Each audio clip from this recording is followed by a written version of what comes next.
Oh, the Friday night sports show. We head to North Central. The excitement of finals football. Dale Hinkley is standing by, who played an absolute beauty of a game against the top side, Sea Lake and Daly, when the Birchip-Watchem Bulls met last week in the second semi. And Dale, how are you? Good, Flo, man. It's good to be back on your show on a Friday night, and in the thick of finals. It's certainly had the finals fever over at Witchy on the weekend, but today across the Wimmera Mallee, it's quite blustery and bitter. Yeah, it's been a bit cold, and we'll get a bit better tomorrow for the footy games. But last week it got a bit cold for the first quarter. You put the first couple through the goals, then they just got the ball one kick on the small Witchy-proof oval, down to a one out, and a big bloke called Josh Jenkins stuck out the Dukes, and 4 goals later they turned it around. They were 7-2 and 7-4 at quarter time, and they were in front and got the initiative from you.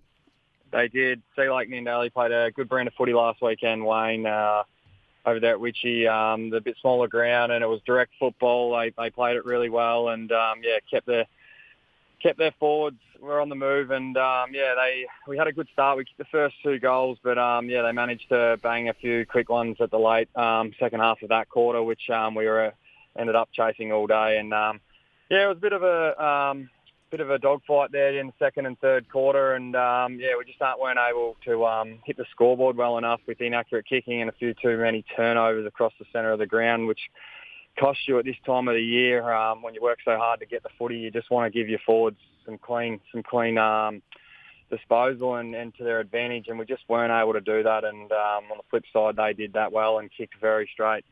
It's that second or third give to the player that is more under pressure than the guy that's got it when he maybe should be quick with a quick kick forward into the forward line. The second give sometimes causes that turnover where you've got 3 other players coming from different angles, gives that extra bit of time for the opposition to close in and close that space. And sometimes in our country football, we watch AFL football, we think that there's that extra chance for the next handball to give your player the clear, but it doesn't always work. Turn it over there. And like in AFL football, it can go down to a JJ Jenkins, and then you see the score sheet at the end of the day, and he's booted 9 and has been instrumental in Sea Lake and Daly in a grand final. I'll say the other best players, Luke Martin, Kane Donnan, Austin Mertz, Bryce Delmenigo and Wade Donnan, some star players there. Trent Donnan wasn't even in their best lineup that they're for best players. They just had enough power in that last quarter to get it down and make sure of a good win and put themselves in a grand final. Yeah, they did that, and we've obviously got to bounce back, and we had some good players and some really good young players that stood up across the day, and obviously they had 21 contributors, and it's not only, like as we spoke about, the key forward in Jenkins or at the other end as well, ex-AFL player Nathan Gordon, and it's those middle tier players and those and your depth in your side that really makes a difference at this time of the year, because you need 21 players pulling on the rope. You certainly do. I think the hard part for you guys, Ben Edwards, that wasn't able to get free at all forward. Gordon 3, Nick Grippen couple, and Lockie Surrett in the ruck played hard, and Nick Grippen in the midfield. Joey Reid, I should say, Nathan Gordon, Darcy Reid, the 2 Reid boys going okay. Sammy Simmons also having a good day for your club. Let's go through some of the other grades, and I thought in the reserve grade where it was a very good game here between Sea Lake and Nullawil, but Sea Lake got away 13-11 to 5-4, and they go into a grand final in both their seniors and their reserves. And this was no mean feat, because they really had to put it on in that second quarter, and they did it on the bit, this Sea Lake reserve side. They did. In the reserves, Sea Lake and Daly kicked 4 goals for 2 in that first quarter, and they never stopped there. They had I saw the first half pretty clearly from the boundary line. There was a very good standard of reserves footy, Flo, man.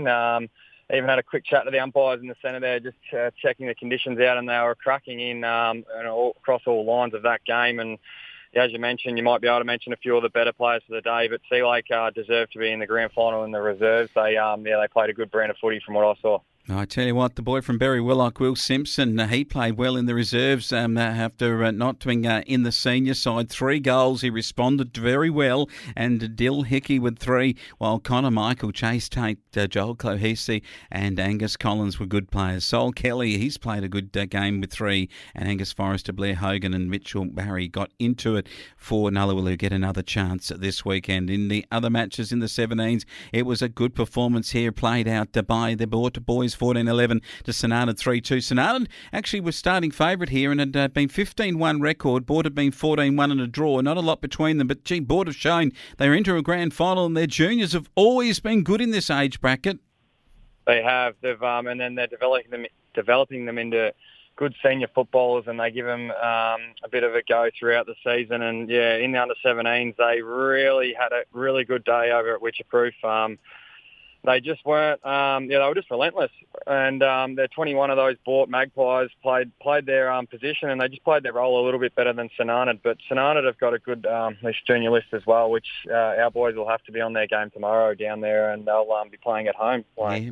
It'd be a beauty of a game. We'll have a look at it in a moment, because the 14s, Donald, 8-5. 4 of the goals for those 8 came in the last quarter, so they went away with it over Sea Lake and Daly 2-3. And Luca Rice, Baxter Donnellan, Charlie Burke, he's a star, that kid, Jesse Lydham and Lyric Davison, Miles Hollis, 2 each to Burke and Donnellan, and 1 each to Cox and O'Sullivan for Sea Lake and Daly. Nate McClellan, Dangus Rennie, Henry Cox, Riley Allen, Harry White and Archie Alday were the better players for the Tigers, who get another chance this weekend. And this weekend, it's a big chance, because over we go to St Arnaud, and its preliminary final will start in the morning.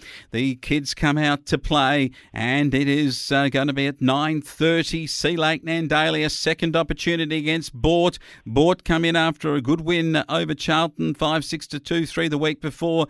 I think Sea Lake Nandaly get another dip at Donald here. I do as well. Didn't catch the unders last week, but only on form. Sea Lake in the under 14s.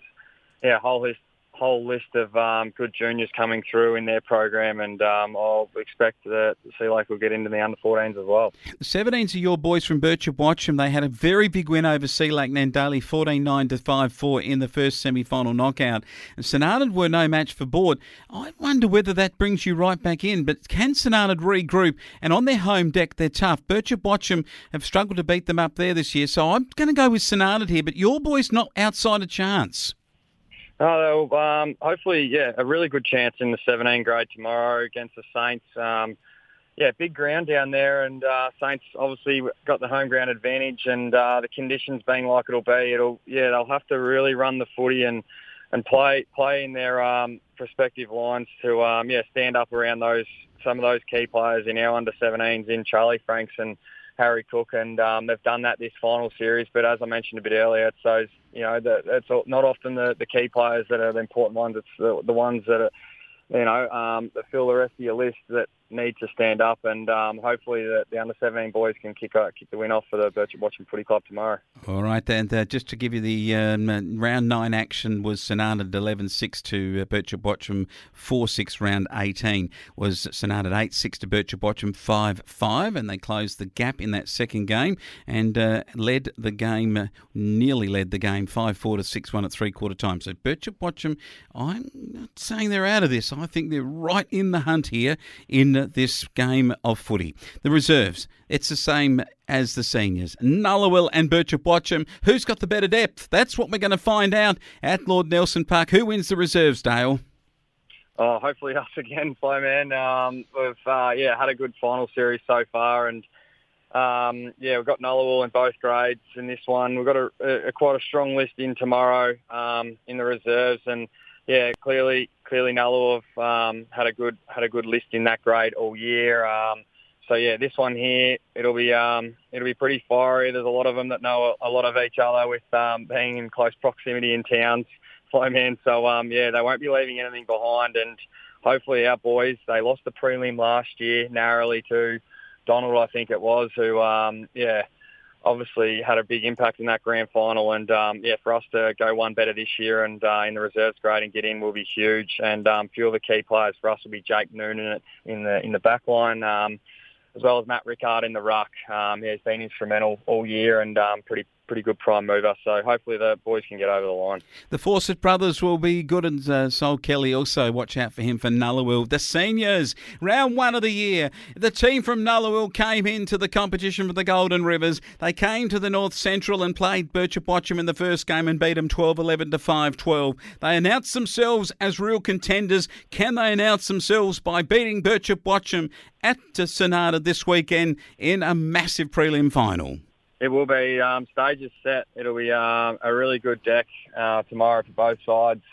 Flow man, we're really hoping, we can bounce back this week and, obviously work for our spot to get back into that grand final. And tomorrow it'll be against Nullawil, who are coming fresh off the first semi-final, whether that has a factor or not, having the week off with this final series in the North Central. But, we've got a few sore boys after hitting it out last week, and we've got a fair few changes made as well in four list changes, which will across the whole ground, flow man. So really hoping we can have a big impact. You need to have it, because when you played them in round 10, you beat them 11-5, 71 to 9, 11-65 at Nullawil. It was a beauty of a game on that occasion. Nick Rippon dominated it. Ben Edwards got goals. It is important to shut down Jordan Humphreys because he kicked goals, and Zachary Cacavelia was also very good, along with Dean Smith and Matt Quigley for them. I'm looking forward to the midfield battle here. I think it's going to go right down to the wire, and getting it forward to Ben Edwards. He needs to kick a big bag this weekend. Joss Builder needs to really man up in the backline defence, and you're going to need Dale Hinkley to come across and I think help out in that quarter. But it's a bigger oval at Sonata, and I think that's going to play into the Birchip-Watchem hands.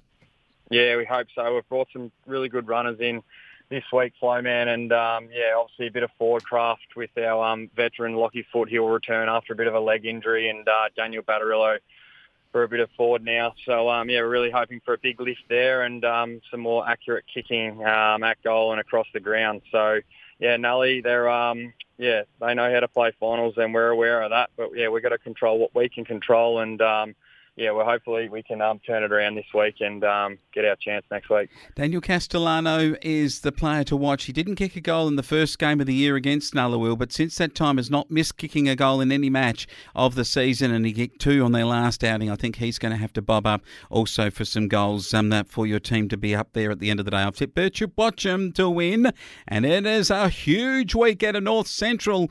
Dale Hinkley, I cannot wait for the result to come through, and I can't wait for the grand final of this fantastic comp this year. Yeah, thanks, man. It has been a good comp, and it'll be some really good matches across all grades tomorrow. So good luck to everyone competing.